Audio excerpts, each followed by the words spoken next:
something I need to talk about.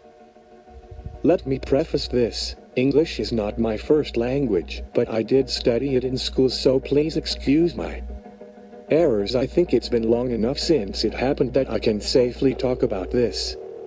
This takes place in 1994 Poland.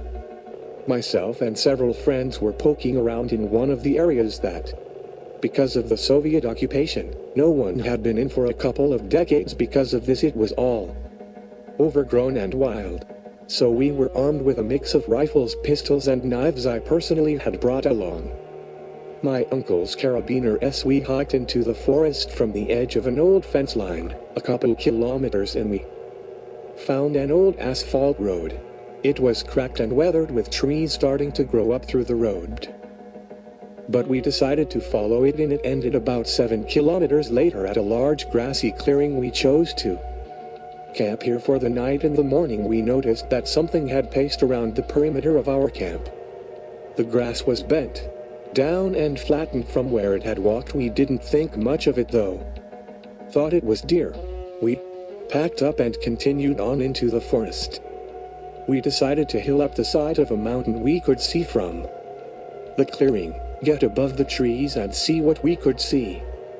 As we walked, I felt like we were being watched. We reached a good spot to look around from, and not far from where we had camped we could see another clearing with some kind of concrete structure there, so we hiked back and made our way over that direction. At the edge of the camp clearing we found another old road that led in that direction. At the other clearing, the road we were following dipped down into a cut and led to a concrete bunker. After a brief discussion we decided it was too small to be what we saw from the mountain, and so continued further into the clearing. Continued in next post. The picture is similar to the bunker the second road ended at, only the ramp down to it was wider and more gently sloped back to the story. We didn't walk long before we were on top of the large concrete pad. There was a massive four-way door atop it that was partially open. Maybe a foot or so. If it were fully open, I think you could easily drive an oversized hauler through it with room to spare. We looked down in it, but it was really too dark to see anything. A couple flickering lights down at the bottom, and the reflection off waterway. Down at the bottom, machinery and a missile cradled by a bunch of machinery. It was too dark to tell how intact everything was. We threw a couple rocks in, and they bounced off some stuff as they fell before splashing into the water at the bottom. We made our way to the edge of the pad to discuss things again. We decided since there was power, but it was obviously abandoned, we might as well explore. So we went back to the bunker door we'd found. I and of my friends worked at the door, while the others got the flashlights ready, since we weren't sure what to expect regarding lighting.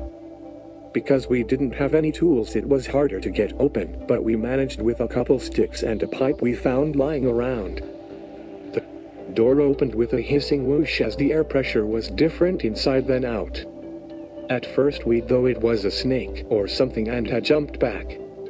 After letting the air inside and out our MX, and let the feeling of being idiots go away, we pulled the door fully open and looked inside. There was a layer of dust inside, and more lights were on here. Then in the silo walls painted flat gray, Cyrillic writing on the walls just inside. None of us really were any good with Russian, and our bad translation was something like West Missile Station Anti-Capitalist Array. I got pushed into going in first because I was the only one with a semi-automatic weapon. More in the next post. The complex itself wasn't really big. Maybe a little larger than a two-bedroom apartment. There was a room with 2 sets of TRJ-NKBED cots, no mattresses, but there were steel footlockers with nothing in them bolted to the floor.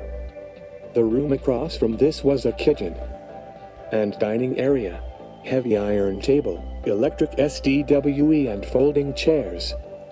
Then a hallway to a command room with an armored window into the silo itself. The hum of electricity was strongest in the command room. An entire wall was dedicated to a large control panel and old analog computer, like the one from Team Fortress 2 that informs the soldier about the blue spy in the base. Its monitor was like that. Some of the bulbs were broken, so I don't know what they would have indicated. They were all in mock Cyrillic letters and easier to translate, but the one that were dimly lit up were FRN on tracks. I don't remember what the others said. Under the window into the silo there was a flip clock that was paused at 2 minutes and 34 seconds with a red next to it, and there was no actual launch button that we could find. There was another door that we couldn't get open and look around deeper into the silo. So after poking around a bit more and double checking for anything interesting, we made our way out and backwards where we camped the before.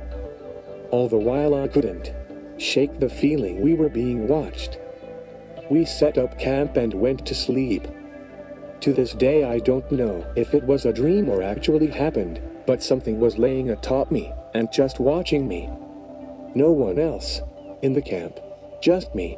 It was heavy and I couldn't move anyway, but the eyes, they looked smart. I don't know what. Another post, and I think I will have it all posted. When we woke up, the camp was torn apart, our food was missing, and the cooking supplies we had were scattered all where, and something had walked through the camp. It paused, digging into the earth beneath. 2 of our weapons were missing as well. A revolver and a hunting rifle. We were all freaked out between the food being gone and a storm looking like it was coming, and we decided to hike out that day. About 2 kilometers of hiking, the storm hit and began raining, as though the sky itself was angry at our trespassing. We had not packed for rain, so we were soon wet and hungry and tired. I still felt like I was being watched. Our hike was slow and tiring. We reached about where we thought we'd found the road and began hiking out. Everything looked different, but there were some of the knife marks we'd made in the trees to mark our passage. A couple kilometers from where we expected the edge of the forest to be, we tripped over our food, well, the containers and some of the vegetables, all neatly stacked and out in the open, like it had been left for us to find after we got where, trying to wrap our minds around it. We began walking with our weapons ready. Not long after we found our food, we saw something. It looked like a dog or fox, but it was far too large, like a small car too long, and the fur was a fake-looking silver, like a cheap wig. When it opened its mouth, there were far too many teeth. It smiled at us. I think it was smiling, and just wandered off into the woods. After a mild panic attack, we started walking again, hiking a bit faster than we should have. It didn't take long for us to be running in a panic. I don't know how long it took us to get out of the forest, but we did. A couple of my friends went to the authorities and told them about the wolf in the woods. I think they told the whole story, though one more small post. A couple days later, they were just gone. Their parents were shaken and knew something but wouldn't say or even acknowledge they had even had a child. They were just gone. Even now, I think it was remnants of the KGB keeping secrets. I only went into those woods once more after that. My curiosity got the better of me. A couple years later, I never found the road, or whatever the fox was, and I returned home. I've held this story close since then, but I think it's safe to tell now. But I don't know, I might get woken up by a bag of the head. I don't know.